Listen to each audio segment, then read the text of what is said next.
ఈరోజు ఇక్కడ హాస్పిటల్లో ఒక యంగ్స్టర్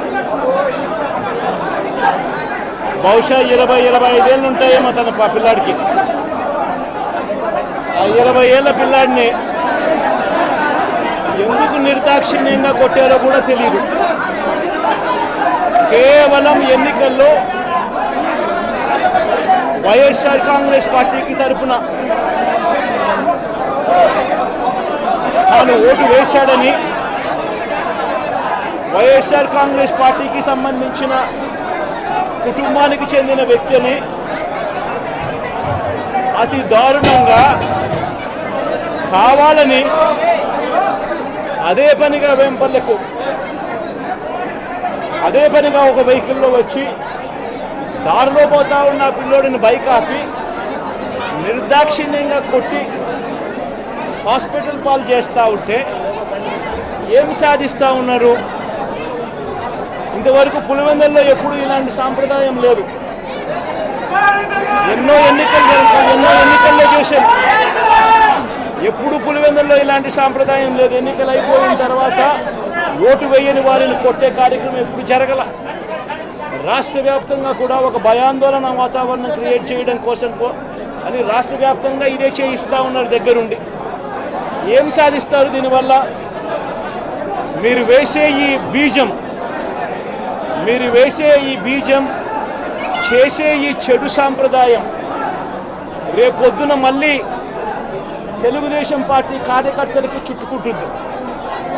చంద్రబాబు నాయుడు అనుకుంటా ఉన్నాడు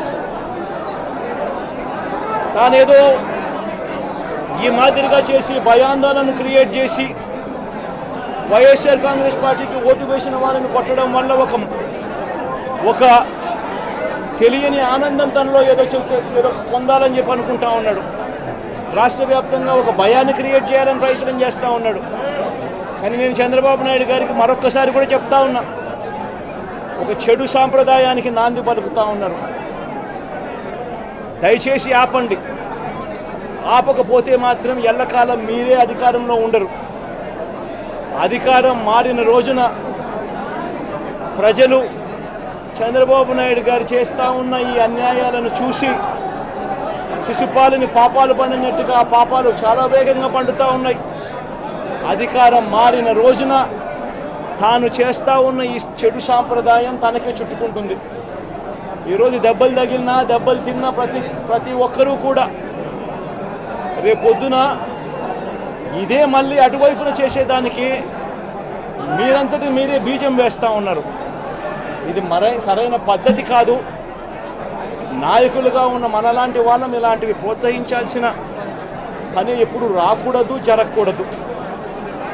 దయచేసి చంద్రబాబు నాయుడు గారికి ఇప్పటికైనా చెప్తా ఉన్నా, చంద్రబాబు నాయుడు గారిని హెచ్చరిస్తూ ఉన్నాను, మరొక్కసారి మళ్ళీ హెచ్చరిస్తూ ఉన్నాను. ఇది కరెక్ట్ సాంప్రదాయం కాదు, దయచేసి దీన్ని ఆపమని చెప్పి.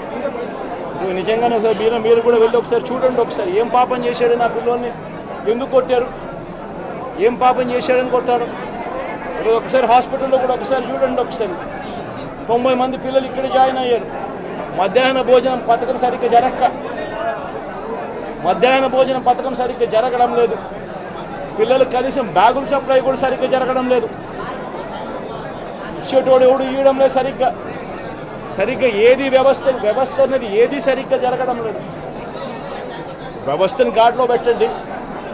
మీరు ప్రజలు మిమ్మల్ని ఏదైతే ఓటు వేశారో ఒక కారణం చేత మీరు ప్రజలు 10% మంది ఓట్లు, మాకు రావాల్సిన 10% మంది ఓట్లు మీకు వైపు డ్రిఫ్ట్ అయ్యాయి అని అంటే కేవలం మీరు చేసిన మోసపూరిత వాగ్దానాల వల్ల డ్రిఫ్ట్ అయ్యాయి.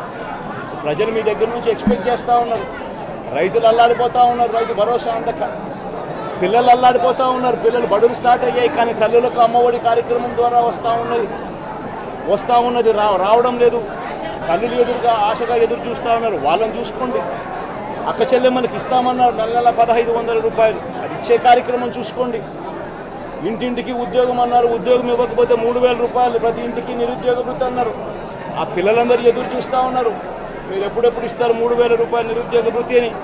అది చూసుకోండి.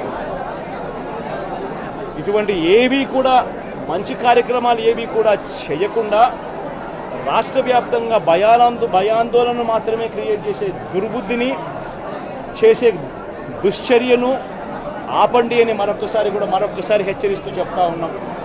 శిశుపాలను పాపాలు పండినట్టుగా వేగంగా జరుగుతూ ఉన్నాయి. తన పాపాలు పండడం అన్నది కూడా తను మర్చిపోద్దని సందర్భంగా మరొకసారి చెప్తా ఉన్నాం.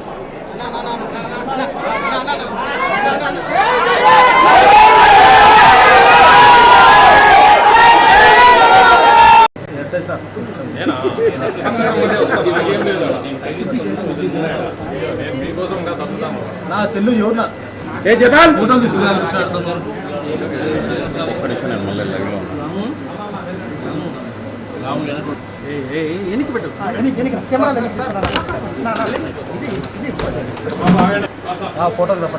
కొంచెం కెమెరా ఈ ఫోటోగ్రాఫర్ ముందుంటాడబ్బా.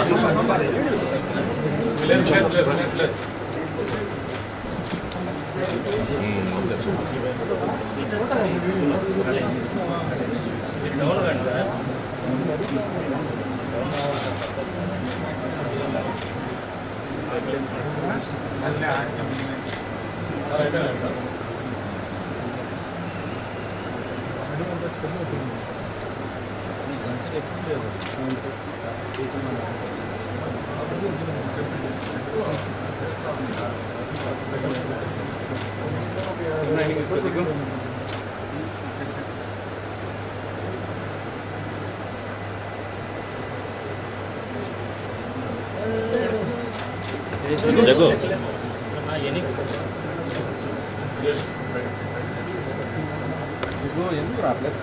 ఎనికి రా కొంచెం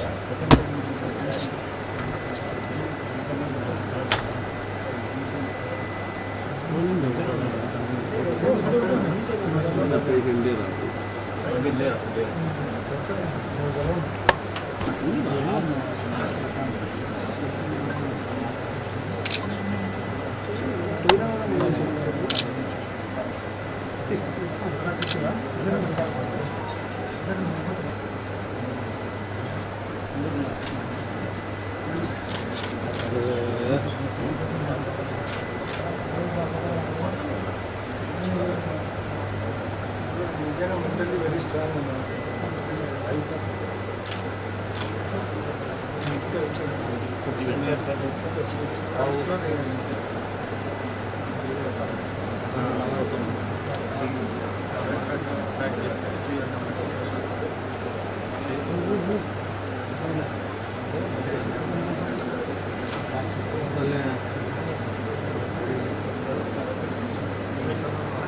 ఇది కూడా బండరాయి పడిందండి. బండరాయి